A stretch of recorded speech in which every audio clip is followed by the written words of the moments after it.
Hey, folks, first of all, I want to tell y'all equipment is not raggedy. I just forgot to turn something on. Okay? I forgot to turn something on. Quay, why you remind me, bro? Man, God dang it. You got that side of the table that way. I thought you had everything. Hey, appreciate that, man. So they didn't even get to hear me sing anyway. Man, my bad, y'all. No intro music, no my apology for that, man. We'll fix the audio going forth, man. But look, man, for real, what y'all doing, watching, man, we finna go ahead and get into it. Go ahead, take time out, share it, tag it. Let's have some fun up on the day. I'm excited, man. I really am. I really am excited, man. I really am excited, bro. I really am. Let's see what's going on. Okay, I think we good. We good? We good, bro. All right, man. Hey, Dietrich. Hey, let us know. Yeah, Larry say there it is. All right, we in here, man. We good. We good. There you go. I see y'all coming in the room. So let me do this again. Welcome back to the Unbreakable Glass Podcast. Yeah, we in here, man. So listen, let me do some shout outs, man. Isaac Smith, one time, they said they can hear us now. So thank you. Isaac Smith and the other members of the Rico Glass group. Jonathan and Melissa Rogers and Chick-fil-A of Starkville. Thank y'all so much for what y'all do. Be Different Podcast at the Top Podcast. We say every show we shouting them out. Y'all show us so much love. Oklahoma, Mississippi. Yes, sir. Chattanooga, Tennessee, man. Y'all in the building. All the other listeners and viewers that's watching this thing right now, man. Thank y'all so much. Everybody's gonna watch it when the lights and the cameras go off. Everybody on Facebook, YouTube. What's up, YouTube? Y'all out there, y'all YouTubers. What's up with you? Thank you. Man, and last but not least, man, shout out to God, man. Almighty, shout out to Big Sanders, man. Thank you. Almighty. Big Sanders? Big Sanders, man. Big Shout out to Big Sanders for having us on here, man. But look here, y'all. We ain't about to play around with it no longer. I'm going to acapella this thing. And when I mean acapella, I mean I don't have nothing in front of me other than the music. I'm gonna let y'all know, man, we have a special guest in the building today.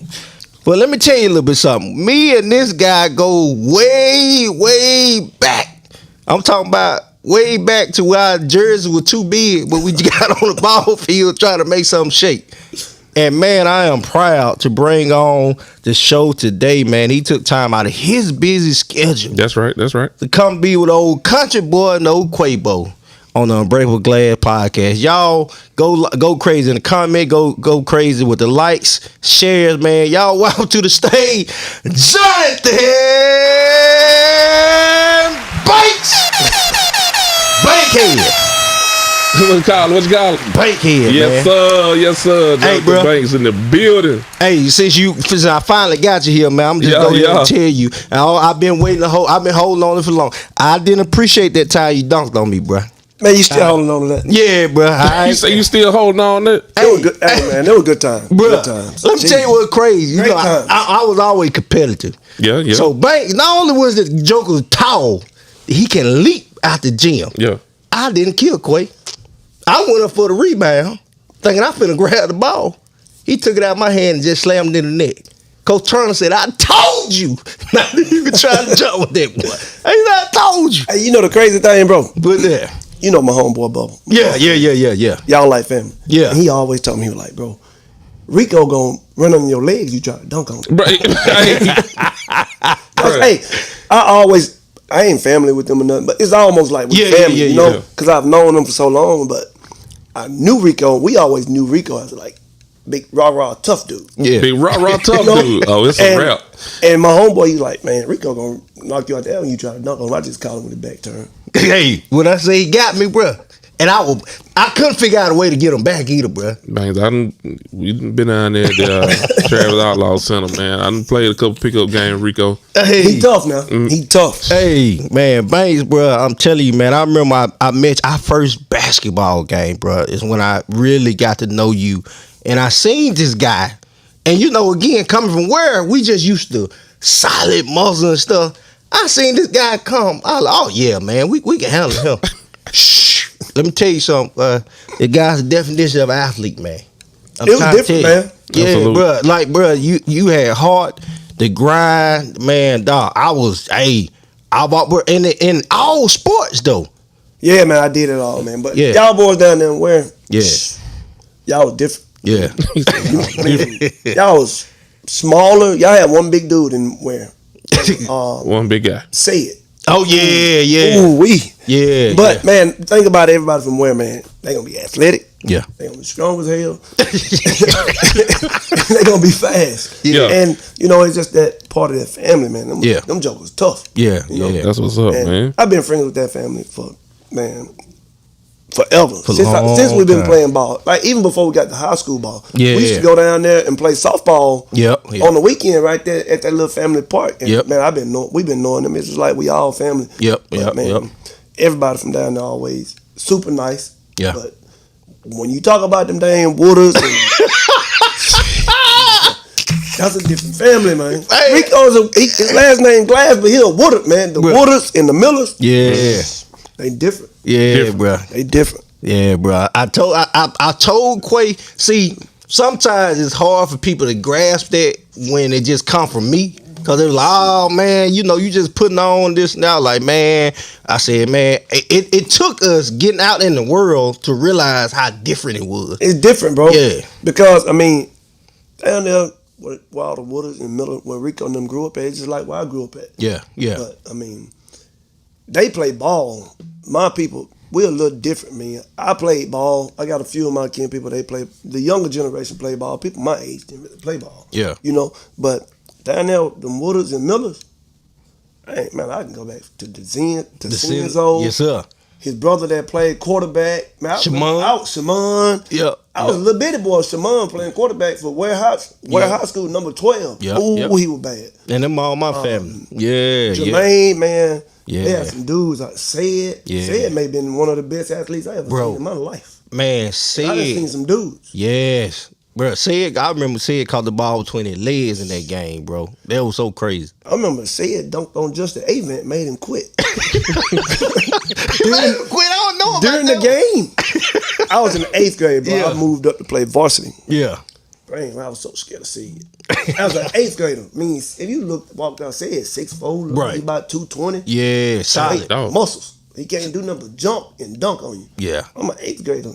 I'm 6 foot, 150. Yeah. Ain't nothing I can do with it. So we got just the vet. Man, Said giving us these buckets. And man, everybody knew when he get the ball and he got momentum, just get out the way.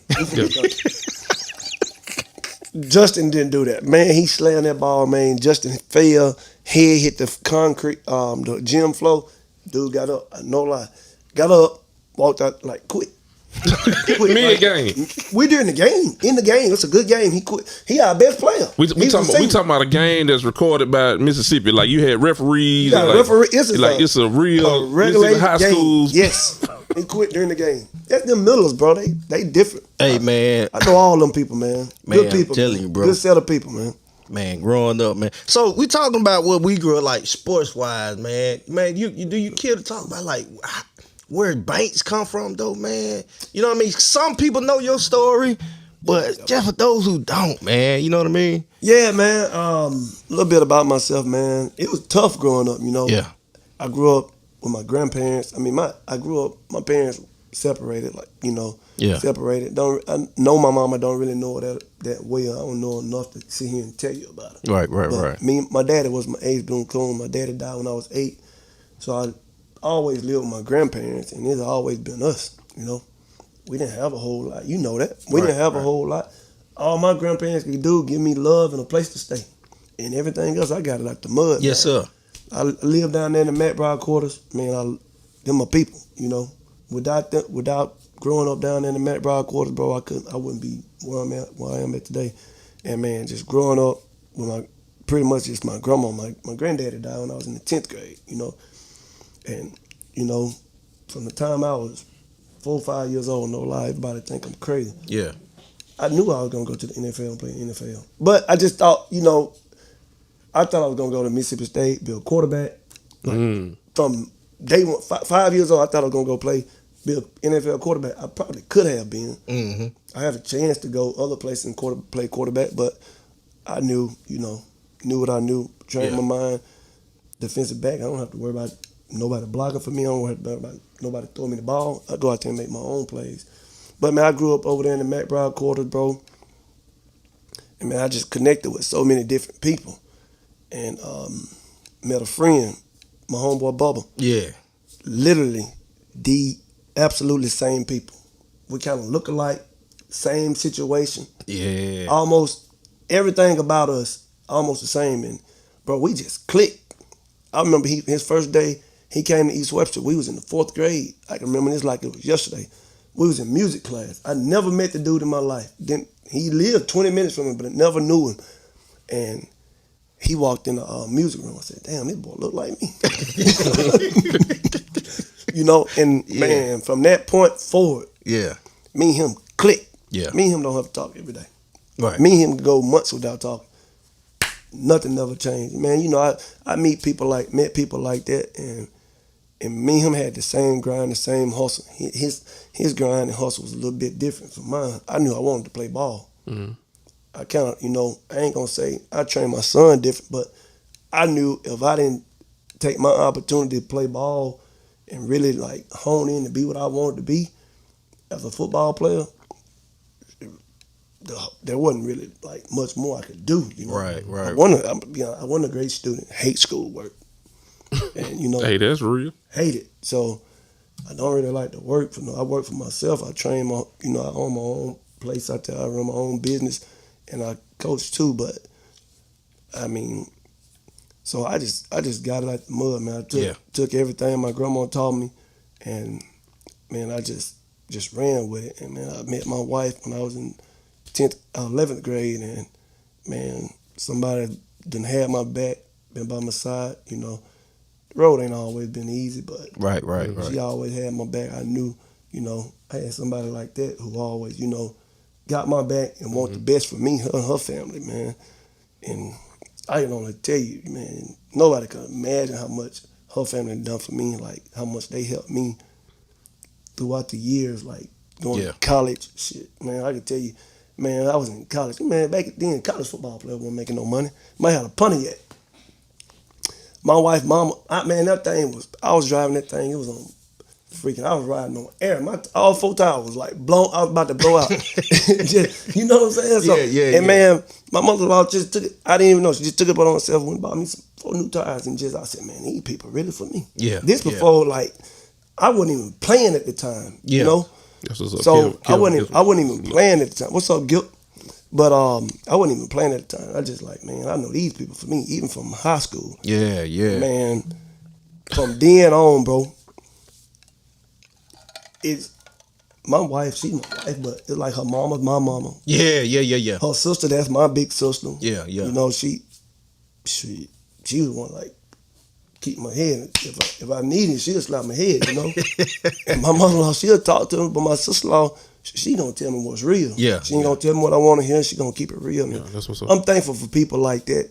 Always having people like them people right there, like people that just don't know. Them Right. had my back, supported me, whatever I wanted to do, and just got me on the journey I am now. And you know, I got 2 kids. I just try to raise and grow to be the best they want to be. I don't want I can't coach my kids in sports, but because, you know, sometimes I'll be like, man, that ain't you. You know, I hold my son to a standard, and he try to hold himself to that standard. And I tell him, like, man, God put a little extra special stuff in me, man. You know? Yeah. I mean, you know, I ain't bragging on myself. No, you ain't. I mean, when I play ball, I was really that guy. You know? I mean, I came from East Webster. I went to Mississippi State and started as a true freshman. Won the Jim Thorpe Award, was an All-American, you know? So, man, I just take life what it is, bro. Yeah. You know? So my biggest question, I really got to ask this. It's on my mind. I hear you talking about it, and you had a phenomenal career. We're going to get to how you picked off Tim Tebow twice. We're going to get into all that. But here's my biggest question. How did you choose Mississippi State? Shit, man, I ain't really had no choice. That was the only offer I had. Yeah. Man, you know, it's crazy, bro, because Mississippi State kind of hid me. Yeah. Okay. After I started thinking about it and looking at it, they never wanted me to come to camp. These people never came and see me play football. They saw me play basketball. Honestly, like they never came and watched me play football. Interesting. They saw me play basketball on TV. Saw me dunking on TV. And they reached out to my school and, hey, did that kid play football? We sent them some tape. No lie. Same day they offered me. Wow. Didn't announce it on social media, nothing. So, you know, they have these big dog camps. Yeah. I knew I wanted to go to Mississippi State. I was in the 10th grade. so I committed the next day. That was the only offer I really needed. Yeah. So I committed literally the next day. I was like, shit, I ain't gonna give him a chance to take the offer back. Right. Hey, why this on the table before you change your mind? You know what I'm talking about? I'm gonna jump on this thing. I'm from the Max Rock quarter. This is my way out. Right. Since we talking about it, yeah. So man, I jumped on that thing. I committed. They didn't really announce it. They kept it on the table. They were happy. Oh, we got a steal, you know. So, man, they were having big dog camps, and they want all committed guys coming to those camps. I don't even know nothing about them, you know. Wow. And so I found out about the big dog camps. I want to go compete. Right. I called coach. Hey, coach, man, I need to come to big dog camp, though. No, don't come. We don't want you to come. That's weird. You know, I kind of picked up on it. People see my talent and it get out. Social media ain't what it was. Right. So I didn't really have social media anyways to tweet out nothing or Facebook nothing. So didn't nobody know nothing about me. Honestly, only other people that was close to offering me Auburn, because one of our other players that we had, he was sending his tape to Auburn trying to get an offer from them. And they were seeing me, and then they started writing me. Man, that's crazy. Yeah, that is crazy. You know, and the coach, they was really about to offer me, and the coach got fired. Tommy Tuberville got fired, and I just never did entertain it no more. So I just stuck with who I knew and what I knew, and man, it was the best thing that ever happened to me. Yeah, man, I ain't gonna never forget that, boy. It was different, bro. Yeah, That one game changed my life forever. I mean, I was number one in interceptions over there in Mississippi State. I got the record. Mm-hmm. People don't know. I didn't know. I didn't know that. You know, people can't tell you not another interception I got in college. But they can remember. They remember that one. Yeah. They don't know nothing else I ever done. And like, man, you picked off Tim Tebow 2 times in the game, running back at 6. Okay. And man, I was 18 years old. Man, I was scared as hell. Hey, they thought you were running for a touchdown. Man, You were trying to keep it. You just think about what we were playing against, bro. Yeah, we got Florida coming in, the number 1 team. Yeah. They had a killer out there, Hernandez. Yeah. Okay. Man, Wait a minute. They literally had one. They really had a killer out there. What? I thought he was talking about it. The crazy thing about it, I'm matched up with the guy because I was playing safety at the time. Yeah. I'm matched up with him. He playing tight end. I'm matched up with him the whole game. He ain't never say nothing to me. I ain't never say nothing to him. But I'm out there. I'm nervous. I mean, this is my first game starting. Yeah. I've been playing all year, but this is my first game starting. I'm like, man, they gonna put me out here the best team in the state, in the country. Yeah. They got the Heisman quarterback back here. They got all these 4 and 5 star guys. I'm just a guy from East Webster. I made hella plays in that game. Man, you did. You know? And then I just, man, you know, I ain't never let confidence. Ever. I mean, Rico, you know me. I was the cockiest damn person. You know you knew that. But coming from we were 1A. Coming from a 1A going to a major university. Man, first day I stepped on that field, Chad Bumper was a 5-star receiver. I got him. I'm barely a 3-star. Shit, I got that guy. Earn my respect from everybody. Hey, that heart, bro. That's one thing nobody can ever take away when we had that heart, bro. And that was freshman versus freshman. Yeah. So we had 2 or 3 days, like freshman versus freshman. Then we're going out there with the big guys, with the older guys. Shit, Brandon McCray, he was really good, really good receiver from Mississippi State. I got him. I mean, you got to wait your turn, but Coach, man, we doing one-on-ones. Brandon McCray killing everybody. He didn't call me up because, I'm walking around, I'm talking my stuff. Man, I am what I am. Yeah. First time, boom, run a fade. Nope, give me that. Coach Munner said, damn, who was that? Coach Munner, he knew me. Yeah, but he know you like that. That next day of practice, I'm running with the twos.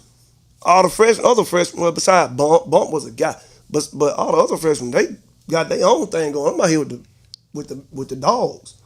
So man, I had some really good leaders in my group. Marcus Washington, man, guys like that, and man, Charles Mitchell. Man, when I got to college, dude took me under his wing. Man, he was only a sophomore. I was a freshman, but Charles was one of those older sophomores that he had played a lot as a freshman, and man. He just took me on his wing, showed me how to work, and I got big. I got to 190, 195, and I got stronger working out with him. He just showed me how to work, showed me how to train, how to take care of my body. And man, it just went from there. You know, I just kept getting better and better and better. And next thing you know, you look on ESPN, I'm on ESPN. Oh, that's the number one cornerback in the nation. I'm like, damn, like, is this real? Grinding. You know?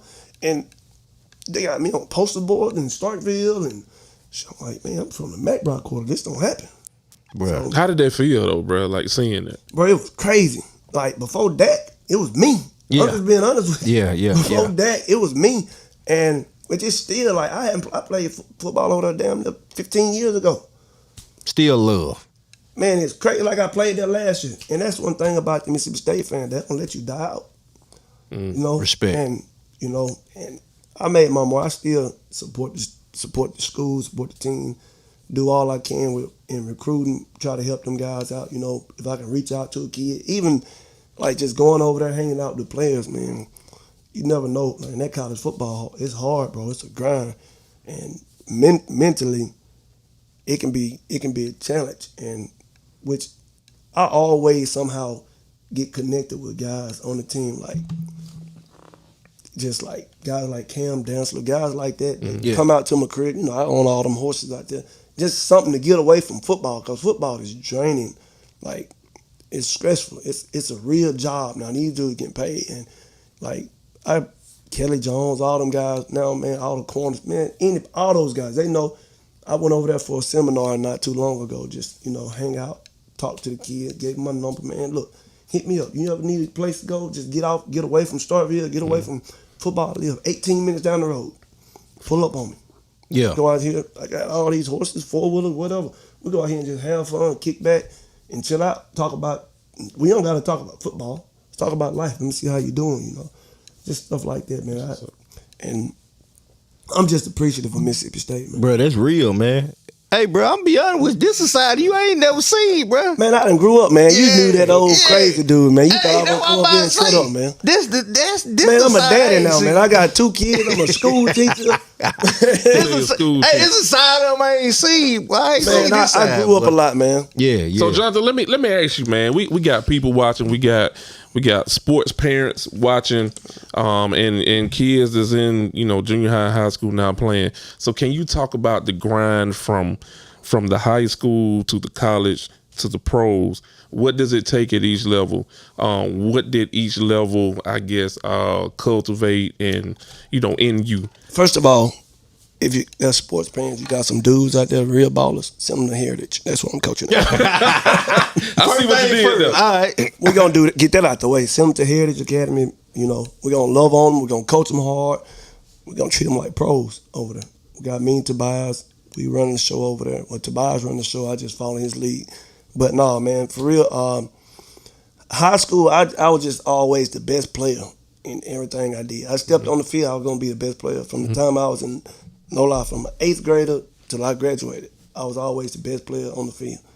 And, you know, I didn't do a whole lot of work. That's just God-given talent. Okay. And, you know, well, God gave me some talent, but growing up in that McBride quarter, Rico know how it is. Man, you got to get out there and grind. I'm out there playing. I'm 11, 12 years old. I'm out there playing with grown-ups. That taught me how to get out there in that street, get out there playing basketball, football, baseball. That taught me how to work. And that gave me a competitive edge, getting out there competing with older people like that. But high school, I was just the best player on the field all the time. Now I got to college. That was a different grind. Man, speaking of college, I almost quit my freshman year. What? Yeah, man, it was so hard, bro. I never had to work like that. I ain't never lift no weights in high school. I ain't touch a weight. I mean, I show up, I'm gonna be the best player. I mean, that's just what it was, you know. So I never lifted weights. I got to college, I couldn't bench like 135. And all these other guys in there, they moved some weight. Mm-hmm. So man, we had a great strength and conditioning coach, Coach Bayless. I mean, he just told me, like, you're a great player, but you can't play college football if you don't lift weights. Like, you too skinny. I got to college campus, I was 160. I told you, man. I was 160. How tall you were? I was 6'2", 160. 6'2", 160. So, man, I got there, man. It was hard. I almost quit. I called my grandma, and she like, well, you can't come back here. so like, you quit. You can't come back here. I called my wife. My wife was my girlfriend then. Her, my sister-in-law, my mother-in-law, they all like... Check the screen out, man, real quick. Hey man, he said he used to be. Oh, he can't see all of it, so I read it out, man. He said he seen you grew up around the town of Maven out on Highway 50.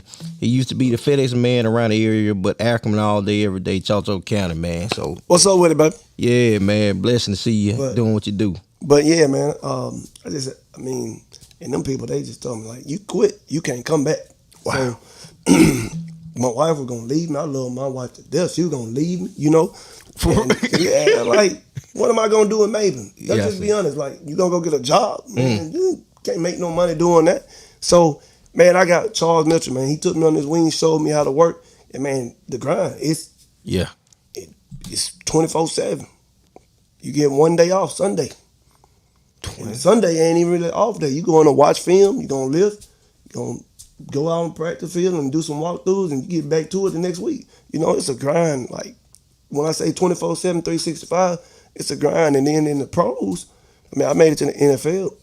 Some stuff happened, got a few injuries, and you know, NFL is a business. And I'm thankful NFL gave me a great start. I mean, I played 5 years.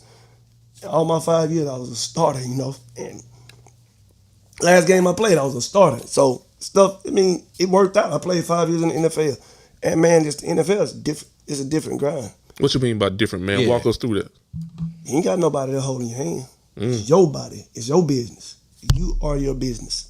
You got to handle your own business. You got to train the weight. I mean, they don't have a strength and conditioning program. You are the strength and conditioning program. Whoa, I did not know that. I mean, they got a weight room. They got a strength and conditioning coach, but that in the off season, I'm in Maben, Mississippi. I was in Tampa. The strength and conditioning coach in Florida. So it's Tampa, Florida. So you got to get it on your own, you know. You're a grown man. We paying you a whole bunch of money to come back out here in the best shape and be the best football player possible. So that's just a different side. People don't even understand the real grind, like the discipline you got to have to really do that. You know, people talk about, man, I could have played in the NFL. No, you couldn't. You could have. You couldn't. You know. So. You had to tell me that. You had to tell everybody I see it. Man, stop that, Rico. But man, no, man, it's a grind, man. It was a blessing just to get to do that, man. I got footballs from picking off Drew Brees, man, freaking got a pick six off RG3, you know, stuff like that. I know the one that stood out to me when you was in Temple Bay. It's something you haven't mentioned yet. You got to be side by side with a great corner. Oh, yeah, man. Oh, Revis, man. Revis, man. How was that? Man, that was crazy, bro. Man. Yeah. You know, growing up as a fan. Right. But as a football player, the night they drafted me, I said, shit, why they draft me? Yeah. Because they finna throw all the balls at me.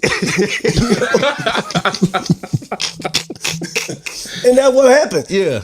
And I held up, man. Yeah, I had a good run, you know. But man, growing up, you watching Reeves, like, it's the best corner in the game. Right. He my locker mate. I mean, his locker right here side by side.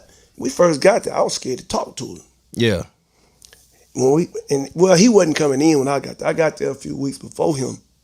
And we was getting there, getting acclimated, you know, going through the whole process. And then he got there. I'm looking at him like, damn, they go Darrell Reeves. He this tall. Like, that's Reeves. So he walking in, what up, man? I'm Reeves.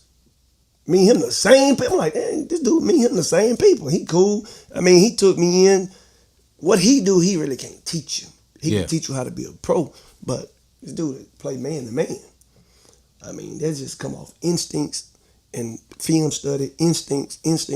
And dude just was a pro at what he do. I mean, he could teach you some techniques, but I know how to play corner. This is what I've done all my life, you know. There really wasn't nothing he could teach me. The only thing he could teach me how to be a pro, how to watch the film, stuff like that. But man, just watching him come to work and like just seeing stuff he can do as a pro. I mean, we can talk about football. We playing man to man. We play man to man. This dude, he never look at his man. Damn. I teach my high school corners. You don't look at nothing else but your man. I was taught you don't look at nothing else but your man. You see hips, knees, and feet. Reeves read number 2, and he can tell you what number 1 doing. That's just being a pro, man. Dude, that's the ultimate pro. And just, I mean, not only Reeves. I played with Deshaun Golston, Mark Barron, Levante David. I played with Jonathan Joseph, Kareem Jackson. I played with some guys, you know. Yeah. And it was a blessing, man, just to get to be around them dudes, make friends with the dudes, still friends with them today. Actually, me and Reed talked about 2 weeks ago. Oh, yeah? And, yeah, and, you know, I mean, it's all love. I mean, I always was who I was. Man, when I went in that locker room, I was still joking people, playing around, having fun. I grew up a little bit, but I still do that with my players today, you know. But it's just in a different way I got to do that. I got to treat myself in a different way. But, man, it was fun, man. I had a great experience, man. I'm glad I got to experience that. And, man, I hope a whole bunch of these other kids, you know, I look around Mississippi, like our area now, and just the impact, I still can see it like, dang, man, I really made an impact on these kids. Bro, you do, bro. And you did, and you still do, man. Yeah. You know, and like, look, Caleb Cunningham, we'll talk about him. Yeah. One of the best athletes I ever seen. But you know what? One of the most respectful kids I ever seen in my life. I seen him he didn't know me. I knew him. Well, he knew me, but we never introduced each other to. So I seen him at a basketball game playing at East Webster. Dude dunked like 15 times in the game. like literally, like. And so, man, after the game, he came up to me, man. I was sitting there with my kids, and of course, my son is a fan. My son know everything. He like, Daddy, there go Caleb Cunningham, man. He 5-star, such and such. I'm like, I know him. I said, I'll take you, introduce you to him. Man, he came up to us, you know, just a great kid like that. And, man, it just commend to his parents. Yeah. I mean, I met his mama one time. I met both his parents, but just hats off to his parents. Just, you got a dude like this. This dude is a 5-star athlete. The most humble, respectful kid I ever met in my life. Yeah, bro. I know Caleb Shout out pretty to well Caleb, too, man. Pretty well, man. Hey, so real quick, man, I'm gonna take this time to pay a couple bills real quick. So, hold what you got, everybody. Quavo, turn over to you. One time for my boy, Dr. Kendrick Bailey, man. K Bailey at iprogress.cc. He's a licensed counselor, man. If you got some issues you need to talk about, call this man up. Go sit on this man's couch. He also does a phone call. You talk to him over the phone. You know, you want to talk about something, get it off your chest, man. Hit up my guy, Dr. Kendrick Bailey, iProgress. All right, man. One time for JOL Network out in Atlanta, Georgia, man. If you're trying to get some photography, really, Rico? Photography, videography, anything of that work, man. You trying to get your podcast going, man. You trying to get your family reunion recorded, your recital, whatever case may be, man. Holla at JOL Network at jolnetwork.com. Yeah, one time for back end clothing, man. Can't get it on the front end. You know, already know what to do. Get it on the back end. One time for Miss Burnside. Nicest lady you ever wanted to meet, man. Holler at her. One time for Stunker. Stunker, you doing your thing out there, man. Keep grinding, bro. Back end clothing. All right, man. Hey, knock this one out while I fix the camera. All right. One time for our guy, Minister Frank Nichols. Frank has been on here 2 or 3 times as a guest, man. So he is going to do the morning worship, 8 a.m. morning worship at Bethel on Sunday, September 8th. That's this Sunday coming up. Yeah, this Sunday, bro. This Sunday coming up, man. Y'all go holler at Frank, Minister, gotta say it right, Minister or Frank Nichols. Yeah, man. At the Bethel Missionary Baptist Church. Hey, man, shout out Highway to Big 182 West out there. Man, shout out to Big Chief Barbecue, man. Big Chief Barbecue, man. Yeah. Let me get some more seasoning. I'm out of seasoning, Frank. Yeah, man. All right, man, back to your regular scheduled program. Yeah, man. So I wanna ask Johnthan, man. So What you got? you've seen a lot of stuff, man, throughout your career.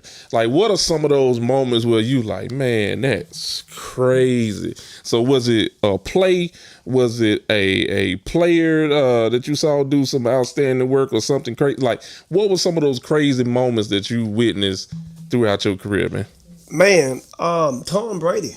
Tom. Oh, Jesus. yeah. Man, I dreaded playing against Tom Brady. Man, it's interesting because first touchdown I ever gave up in NFL was against Tom Brady. The last one I gave up against Tom Brady. Dude was so smart and people look at him like, oh, Tom Brady's such a suit and coat. Man, that dude talk more trash than anybody on the field. No. Man, yeah, bro. Like, it was crazy, his personality, but he was super, like, after the game, dude was super cool. Like, you would think he was stuck. Man, he was cool, But man, Tom Brady, playing against him, watching him, just like, bro, we playing up there in Boston. I played up there 4 times, lost all 4 of them.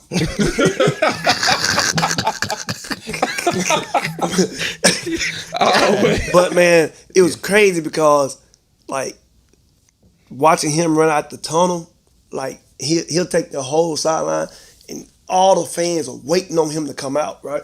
The whole team come out and Tom come out. They don't say nothing. They know when to cheer for him. He run down the sideline, he get halfway, he stop, stretch, or do whatever he gonna do. He run all the way to the opposite end zone of their field of their locker room. And he just go crazy, man. That place go freaking nuts. And I be like, man, this bastard. Right? So he come out and stretch halfway. They don't say nothing. Man, they don't say nothing. They wait till he get all the way to the end and he do his thing. Man, they go crazy in that joint. I seen it. I like, man, this is unreal. One human being got this much power. That much because he power. can throw this football. Nah, he was good, man. Well, he was the truth. He was, man. Yeah. Man, I just seen some freaks, man. Playing Antonio Brown. Mm-hmm. How was that? Man. It wasn't fun, I tell you. A little shifty. Man, he was shifty, man. He was good. He was, man. Dang, my mic went off. Oh, can you still hear me? Yeah, I can hear you. I can, okay. Yeah. But, man, Antonio Brown, man, oh, my, he was shifty. He was fast. He was strong. He was 5'9", but he played like he was 6'5". Him, Julio Jones, Calvin Johnson. You got to get to play Megatron. Man, I got to pick on Megatron. Oh, that's what's up, man. I got to pick off Megatron. Hell, honestly, I played my best NFL game against Megatron. Oh, yeah. As a rookie. Yeah. Man, I put them paws on Megatron. For real. I mean, because he was so big, and I'm 6'2". He was about 6'5". He was way faster than me, way bigger than me. So, man, I said, man, because Reeves got hurt, I'm having a great game. They got a guy over here. I played against him in college, guy from Georgia. Not A.J. Green, but guy from Georgia. I played against him a year before in college. I know everything about him. I already studied him. He ain't got that much better in a year. So, my game easy over here. Reeves got Calvin. They ain't trying to throw to my guy. They trying to throw it, force it to Calvin. So, I got this guy. I got an easy game. I said, shit, I'm going to grade out of A this week. I be dang, Reeves went down. Yeah. Banks, you got Calvin. What? I'm a rookie. I can't hold Calvin Johnson. It's Calvin Johnson. No, I don't want to go nowhere close to him. So, man, I got on him, man. My coach told me, like, look, we ain't expecting you to go out here and just lock this dude up. We expect you to go out here and compete and show us you worthy. No, I went out there and got after Calvin Johnson, man. And, man, I earned respect for him. I mean, he talked about me in the interview after the game, and then it was good. I mean, he still caught his balls, It's Calvin Johnson, but, I mean, we won the game. I mean, I had a pick, had like 3 PBUs against them. And man, it was fun, man. Hey, what was going through your head though, like the first play, like you lining up, like you looking at it like, man, this I was looking up at it. Yeah. This Megatron, man. I was pretty big. I was like 200 pounds. Yeah, bro, you did put on some weight. You know what I'm saying? Yeah. I was 6'2", like 200 pounds. I'm looking, I'm like, damn, I'm pretty big, but damn. Look at this dude. I mean, this dude like 6'5", 230, and can run 4'3", and he played that way. Yeah. He did a lot of holding, grabbing, pushing. I mean, so, we get away with a little bit out there. You got to be sneaky with it. But, man, it was all fun, man. Then you play like Julio Jones, A.J. Green, man, Larry Fitzgerald. Larry wasn't fast. At the time I played him, they weren't running him deep. He was fast early on in his career. But when I played him, they had started moving around to the slot. Yeah. So I got to play against him. Played really good against him, man. It was fun, bro. Yeah. I enjoyed it. Was Julio, did he talk? Julio don't say a word. I was about to say, Julio never said Really, bro? Did he? Nobody talks in the NFL. Seriously? Not receivers. Yeah. Not any that I played against. I never played against Dez Bryant. I never got to play against Dez. When he was still in the league, but we never played Dallas. I never even played in Dallas. That's crazy. So, I mean, none of them guys ever, Steve Smith, he talked. I was a rookie, man. Mm-hmm. I walked out there and he said, y'all line this skinny ass punk up on me. I'm like, damn, bro, I'm standing right here. I'm right. I can hear you, bro. I can hear you, bro. So, I'm like, damn, bro, I'm right here. Yeah. Like, white, and then, man, I didn't say nothing back. He like, damn, you gonna let me talk about you like that? Oh, you a punk. Yeah. Just like that, So, I mean, I know what type of game you want. I'm finna get out here. We finna fight. Yeah. We finna, compete and battle. And, I had fun. fun playing against him. It was all fun, man. College was easy. Man, I had one bad game. We ain't gonna talk about it. One bad game in college. In 4 years, for real. I think I know what game that it was. They got after my ass pretty good up there in Oxford. Yeah, I told you. I knew that what it was. I knew it was that Oxford game. I done went to Oxford. Yeah. We 3-0. I done locked every receiver down that I ever faced at Ole Miss. That damn Moncrief came out there with it on his mind. Okay, bro. And man, I was just, man, I ain't gonna lie to you, man. It was so much going on. I'm getting ready for the draft. I know, you know what I'm saying? I gotta protect myself. And the year before, Moncrief ain't have a catch. You know, they wouldn't even throw to my side. Honestly, like I was out there for nothing. They wouldn't even play. They wouldn't even throw the ball nowhere close to me. The next year, my senior year, man, I had so much stuff going on. Man, I wasn't really locked in like I should have been. Yeah, mentally, got to fight before the game with one of the trash receivers talking. I forgot the kid's name. He from Louisiana, played quarterback at EMCC, went to Ole Miss to be a wideout. He was trash. I'm talking noise with him. I'm a captain on the team, so me and him get to fight before the game. So he stepped on my leg, cut my leg. I'm kind of limping a little bit, but so first play of the game, I said, I knew how I knew I was finna be in for a long damn game. I done covered Moncrief. He ran a post. I got the post pick. This motherfucker come over my head. Yeah, let me get that. Snatch it out. I said, oh Lord, this is gonna be a long night. Bro, I got to remember. He lost you. Man, he took it off. Man, yeah, he did. Dang, I don't remember that one. Man, this first play of the game, they threw the post. I got the post on. I got him played good. Yeah. I'm in position to pick the ball off. Yeah. Moncrief, nah, this finna be a long night, buddy. You know what I respect, man? This is what I respect about you, bro. You know, as good as good as you were, good as you are, so you too, Rico, I always talk about this, man. You play sport, you gonna get got. You gonna get got. And I can't stand them guys that act like they ain't never been got. You gonna get got. You play long enough, you gonna get got. I got a lot of people too now. Yeah, absolutely. But for you to sit here and talk about that, man, like, hey, Moncrief did live, I respect that, man. Yeah, man. I mean, respect. I did a lot of stuff a lot of people wanted to do they can't do. Yeah. Yeah. And man, I'm thankful for the moments. I mean, I never like I said, I dreamed of playing at Mississippi State. I never dreamed of just going over there and being like a superstar. Yeah. I was really like a superstar over there, and them people still look at me like that. Bro, yeah, you will tweet something every now and then. They'll put it on the screen. Yeah, and I try to stay out of Twitter because, I mean, I'm part of that, Mm-hmm. I got blood, sweat, and tears in that. And if I start talking negative on the team or talking down about the team, I just try to be positive about the team, Yeah. Because, I mean, if I'm thinking it, they're going to make everybody else think it, and they're going to get back to the team, but start looking at me. I can't come over there and talk to them boys about nothing. Yeah. So I try to stay on social media, and I got a bunch of students, young kids that follow me, I love where I work at right now. Heritage, man. I never imagined, like, going to a place like that, like Academy Private School, and, man, just the way they embraced me over there. Them kids didn't have a clue who I was. Wow. Like, well, the older kids. Yeah. The older kids in high school, but like I work in the elementary. Oh, I got you. And I'm talking about a bunch of babies. Man, if you go look on my Facebook page, the way they embrace me coming in the door every morning, man, I can get to the school, man. Them kids, they know why I come in at every day. Man, I promise you, it'd be 10, 12 kids down there waiting on me to walk in the hallway. Man, that's love, man. And just being able to go back and be a positive impact like that. For sure. Man, I had a lot of growing up to do, Yeah. Made a lot of mistakes. Did a lot of bad stuff, But I'm thankful for the moments, Yeah, for sure. Kind of helped me grow up, mold me into being a good man. And I got 2 kids now, And I want my daughter to see a good man. I want my son respect. Train my son to be a good man. So that's what I'm on right now. Oh, man, I respect. I used to be crazy and talk a lot of stuff and joke a lot. I still do a little bit, but I try to grow up and just carry myself different. The craziest one I remember. I'm gonna see if you remember this. When me and you, I think we were still in high school at that time. We had to still be in high school, and we played softball in Houston.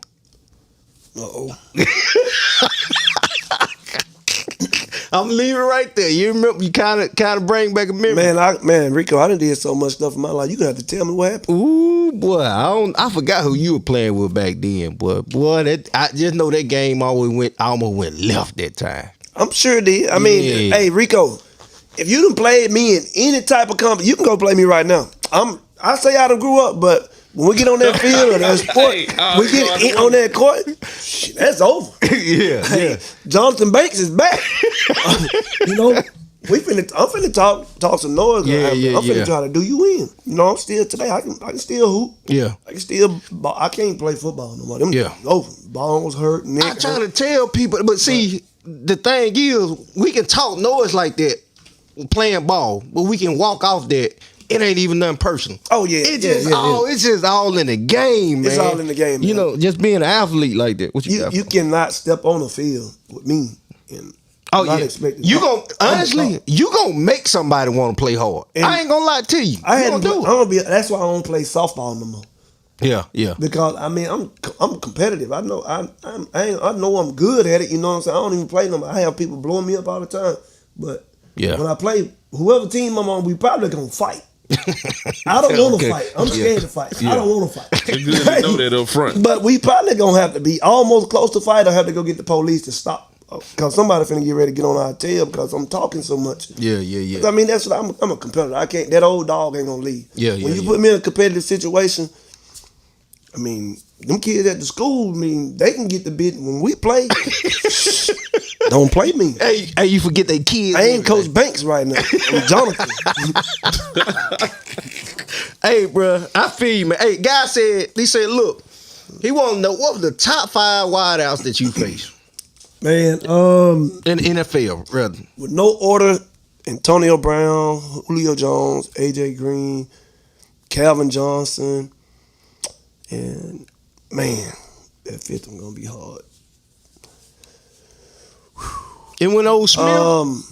Nah, Steve Smith really didn't give me no work. Let me think about that. I'll come back to you on that fifth one. All of them was good, but them 4 right there, they was, ooh. Hey, who else? Who that? Dang, I can't think of the dude's name. He played with the Jets. He was number 10 for the Jets. He had a lot of trouble. I forgot his name, but he was so good. I mean, he was a big name, but he got in trouble. I can't even think of his name, but them was the 5 toughest. Mike Evans. I played against Mike Evans at practice the other day. Yeah. People don't know how good. Mike Evans, that business. Yeah. Literally, like Mike Evans, really that guy. And he had to. I think he'll be a Hall of Famer one day. Yeah. I mean, he had like 10, 11, 1,000 yards receiving. Yeah. Season. But yeah, them top 5 receivers I played against. Hey, look, Bank. Look who done popped up on here. Mon Houston. High school. Now look what he said. Now, hey, I remember. That's what I was with. Yeah. Now, Mon them. Yeah, that's what I was with. I thought they used to have everybody want to fight. They played with that disrespect team, and they were real disrespectful.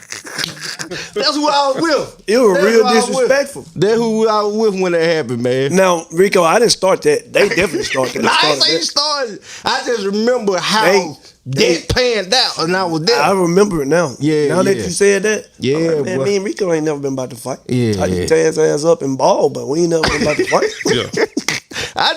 We was young, bro. Young, full of testosterone. Yep. Yeah, bro. No, hey. Man, them dudes, man, just all them Millers and Wooders, they was at this softball team. And disrespect.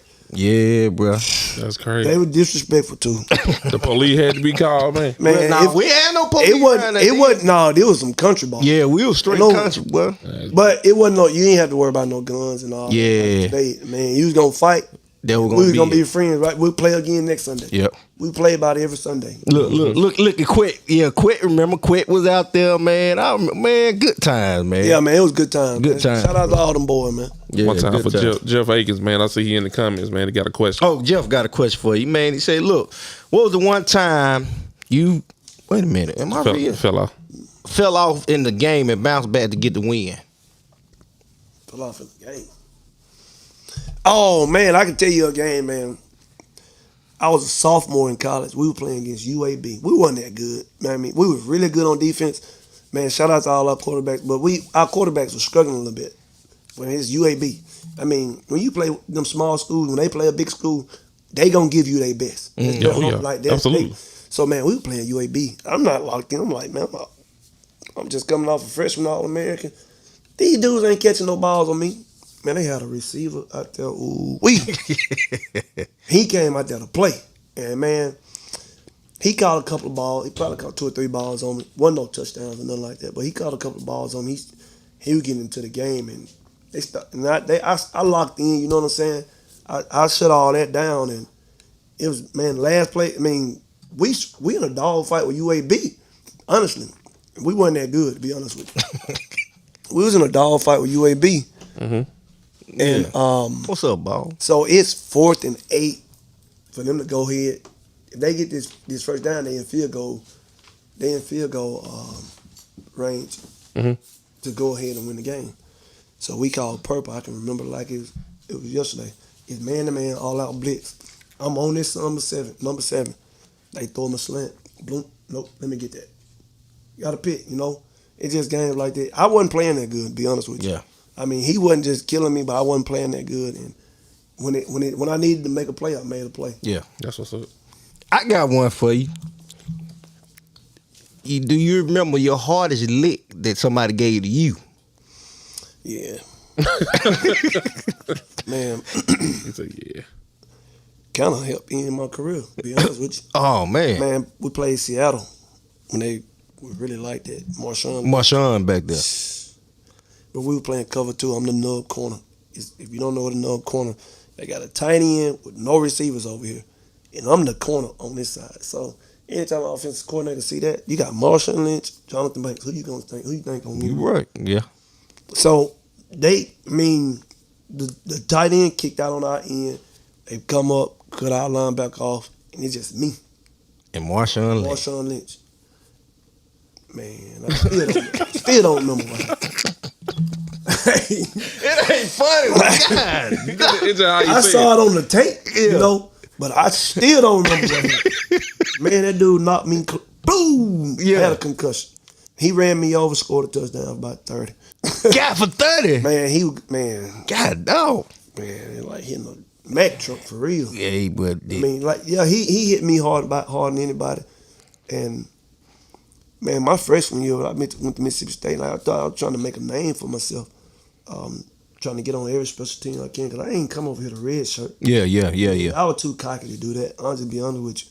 Like, I talk too much stuff to the people back at home, like what I'm going to do, who I'm going to be, what I'm going to be. So, I'm not coming over here to red shirt. So, coach put me on scout kickoff. I'm like, damn, I'm on scout team? After I done showed y'all what I did in the freshman practice and all that other stuff, man, I'm hauling tail down the field. I'll never forget it. Dude wasn't even no good, to be honest with you. I say he ain't no good because I don't like him to this day because he hit me so hard. I'm flying down the field. I'm outrunning everybody. Yeah. Dude named Mark Lynn from Madison, Mississippi. You know what? Me and him sat right beside each other in the team meeting. Yeah. Like, man, that dude came out of nowhere, blindside me, boom. Man, I know he knocked me to the other side of the field. Man, he hit me. That was the hardest I ever been hit. Yeah. Man, he hit me so hard, man, I ain't never run down on kickoff no more. Man, I'm not running down on no. Put me at the safety where we just jog down there and protect the defense, but I ain't never do that again. Yeah. He hit me pretty hard, but I mean, in the NFL, you can hit people hard, you can get hit hard, but it's a business, right? So flip script. Do you remember that one time you brought that punishing lick to somebody? Man, I brought it a few times, man. Yeah. High school, man. I ain't talking about high school. I used to kill people in high school. College, man. I smashed a dude from Ole Miss. What's his name? Brandon. He was from Brandon Bowden. Brandon Bowden played. Yeah, I remember him. In the NFL. Yeah. They just threw him a little swing route. I was playing cloud corner. Out the cloud corner, I fake bailed off, like I was bailing out, cause I was smart, you know. Yeah. And I just fake bailed out like I was bailing out to cover 3. they gonna pick it up and just throw it up, man. I hit him so hard. Oh my God. Oh, Brandon B, man. That my guy, man. Me and him went to school together. He was a good player, man. Yeah. He still I think he's still playing. I think he retired, man. He played about 14 to 15 Yeah. years for real. He was a good player, man. Yeah. He got it in, man. I actually played against him in the league too. You know, he was cool, but yeah, I smoked him. I smoked the dude from Middle Tennessee.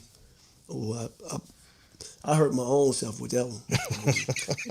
Caught a little drag right around. I hit him so hard I ran through my messed up my AC joint. So I probably took most of that lick.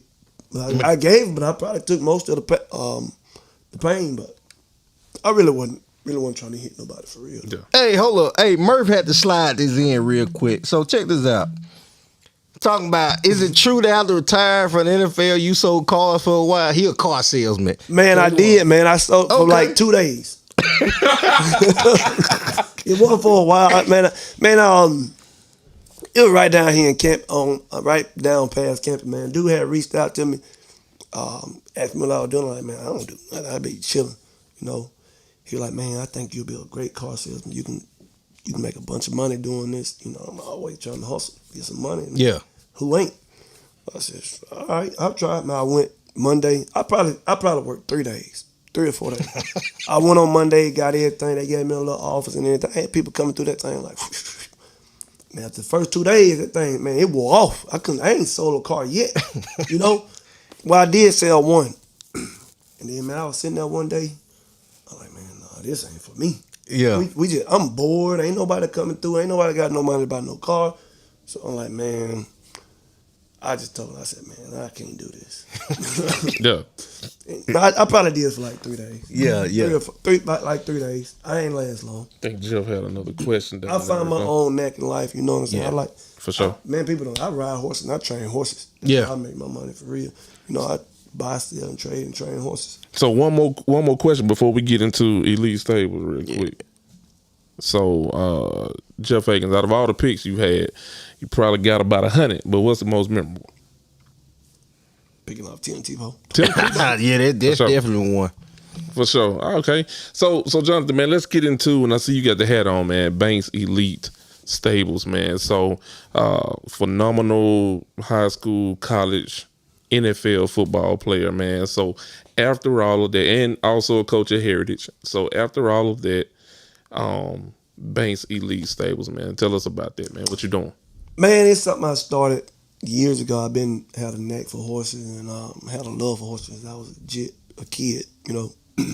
And I used to ride quarter horses, and then I just looked through Facebook and like social media and seeing these horses stepping so high and going so fast like a walking horse.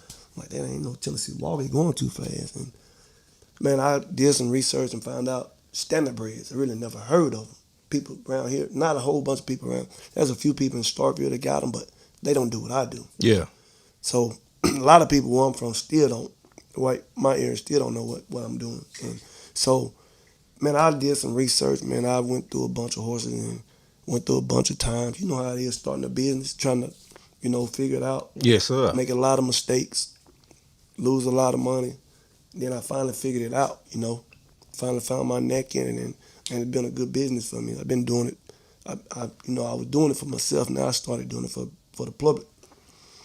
I keep about 12, 13 in for training a month, and you know, it's a good business for me. And man, it ain't a job for me because I absolutely love riding horses. Mm-hmm. Literally, like I can do it every day.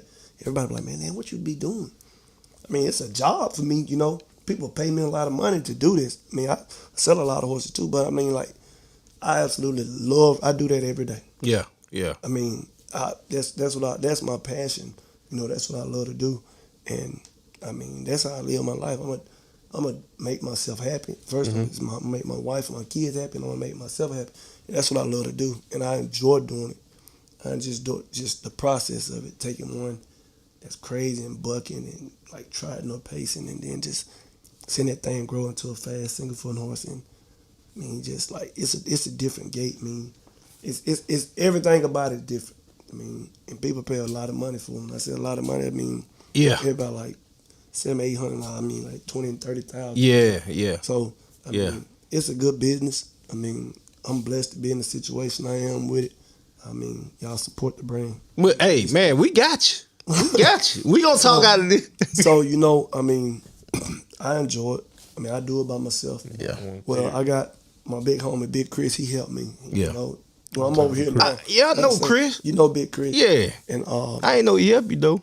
So he don't ride, and he just like when I ain't able to go down there, and when I do football too. So yeah. And when I ain't able to do it, he do it. Yep. So when he don't ride, he just feed and take care of him. Man, make sure you tell him I said what up and get the opportunity, man. But man, I'll go to that last question, man, because we getting close to that time, man. So Terry Powell wants to know, how do you feel you first got your first pro check? I don't know. Man, it was crazy. I ain't never seen that many zeros. Yeah. Which my life ain't never been based off money, Yeah. I like feeling, I like being happy. I like making my people around me happy. Yeah. My wife, my kids, people that I'm close to.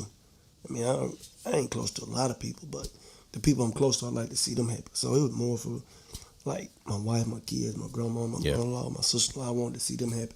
And, I just wanted to make sure all of them was all right. Got the thing they wanted. That's still the way I live my life. Respect. It ain't about me. Right. I done everything I ever wanted to do in my life. I got everything I ever wanted in life. Well, and everybody everybody can't say that. So, I mean, I'm simple, super simple. Everybody like, man, why you ain't got I live simple. I live for me. I live to make me happy, you know. I live to make me happy. I live to make my wife and kids happy. Yeah. Everything else, I don't care nothing about it. Yeah. So, and like I say, everything I ever wanted to do in life, I did it. Everything I ever wanted in life, I got it, So, I'm happy with life. Man, that's a beautiful thing. Everybody can't say that. So would it be a ionic thing for you to train a horse that run in the Kentucky Derby? See, my horses don't do that. They don't do that? Oh, man, okay. I got show horses. Okay, show horse. Okay, that makes sense. I went to a horse race one time. I thought I knew a little bit. I went to Hot Springs. Okay, yeah, I know what you're talking about. Yeah, so I went out there one time, and it piqued my interest into it, man. So it's amazing. If I really wanted, I know how to do that. I used to do that. Yeah. With me and some of my friends. But, I mean, I got enough connections. I'll just be honest with you. If I really wanted to do it, I could probably get my foot in the door. Okay. I'm not saying how successful I'll be, because that ain't what I really want to do. Yeah. Now, what I do, that's what I really enjoy doing.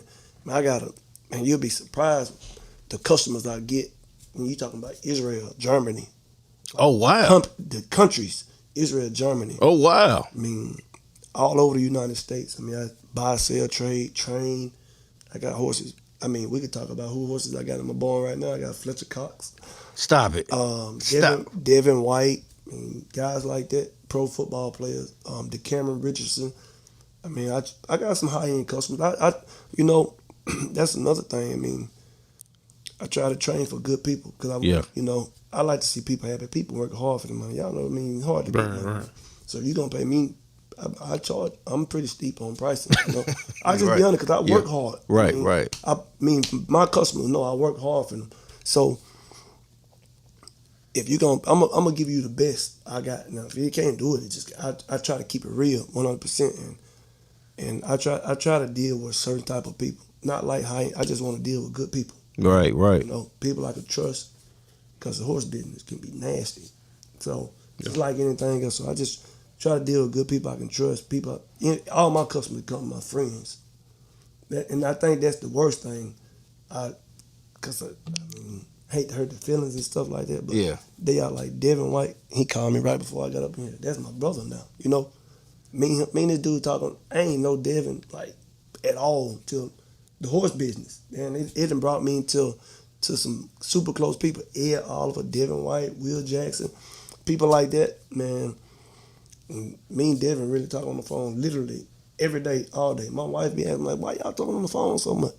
That's my guy. Yeah. Me and him have no ties but the horses.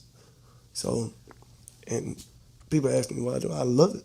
Make a bunch of money doing it, Why not? Exactly. Why not? Man, Mon said, hey, look, you said you was a dog even as a youngin', man. So he's showing you much love. Man, I appreciate that, Mon. Man, I was telling Rico, I don't know if you was on here or not. Man, I remember you playing quarterback down there and where. Yeah. Boy, you were one of my favorite players. You and old Sid. I got some high school players that I mean, I looked up to. I thought they should have been playing in the NFL. Mon, said, man, the list could go on, but them type of guys, Mon just a great dude too. I follow him on social media. He doing kind of like what I do without the horse. I see he was a teacher at one point and stuff like that, and I think he in Arizona now, right? Yep. So I keep up Mon. See. Yeah. He ain't no lame. You know what I'm saying? No, I was a fan of Mon when he was playing quarterback. He may have been the smallest person on the team. He was. He was number 12. But he number 12? Yeah. He may have been the smallest person on the team. Yep. He was a left-hand quarterback. Yep. Could ball, Yeah. But he didn't play like he was small, bro. And he didn't play small. He did. He was a dude. They ran that damn midline, that option. Okay. Matter of fact, I got to get defend Junior Graham tomorrow in JV. I got a JV game, and Junior Graham is the head coach at Starkville. Okay. I coach over here at Heritage, so I got to go defend him tomorrow. So y'all gonna be in Starkville? Yeah, Starkville. Okay. Don't come. Why, man? I'm sure thinking about it, man. To see Banks and Graham. Well, I got ties out there like a mug. Yeah, man. I got much respect for old Junior Graham. Yeah. But yeah, man. Big shout out to man. He was a dude. Man, that's what's up, man. That's what's up, man. Before we get out of here, man, I gotta ask you, Johnthan, man. Talk about your thoughts on the changing landscape of college football and all the NILs, and because it's a different time. It looks different than when you came through. Shit, I wish they had it when I was.